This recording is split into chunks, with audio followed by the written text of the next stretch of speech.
There's all sorts of different ways I work flexibly.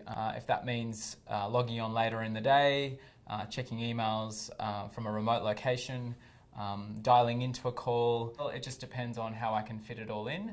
I currently work in a part-time arrangement on a 4-day working week in the office Tuesdays through to Fridays. For a couple of years now I've worked 1 day at home in the home study. So I generally log on 8:30 in the morning, dial into meetings as usual, and then clock off about 5:30. I've been working flexibly for about 5 years. I work 3 days a week, and even within those 3 days, there are some days I'll start earlier, leave earlier, or start later and leave later, depending on what's going on outside ASIC for me.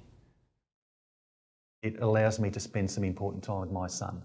So one of the ways I do that is I coach his basketball team and have for a couple of years. He gets a lot out of that, I get a lot out of that, and I think that benefits the family in its entirety. Flexible working is very important to me. I've got a couple of young kids at the moment, and I've got an older dad who sometimes needs me to help him with some of his appointments.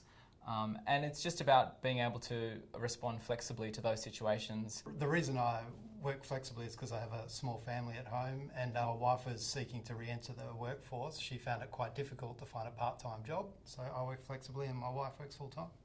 It's been fantastic for myself to spend more one-on-one time with my youngest son. Household chores aside, it's not all fun and games, but we certainly had fun together and followed some pursuits and interests which I didn't have as much time to do before. There's all sorts of things that can come up in real life, and I think organisations need to recognise that and let their staff work flexibly and have the autonomy to do that in an environment that supports that. It's important for kids to know that both their parents are going to be there for them as they grow up. For me, I think it's great that our son knows that his mum's got an important job, and that him and I can get by at home on our own while she's off doing important things.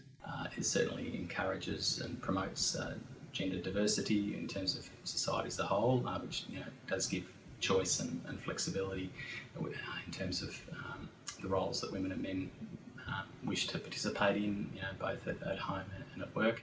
Our team, particularly in Sydney, has had a long tradition of having senior staff working part-time, so it wasn't really much of an issue when we started to have a family for me to go part-time. As an SEL, it's really important for my team to work flexibly, and that includes not only the formal flexible working arrangements that people might have, but actually it's all the informal flexibility that also happens every day. People who need to come in late because they've got an appointment or need to care for somebody, people who need to leave early for the same reason, people who need to dial in to a call.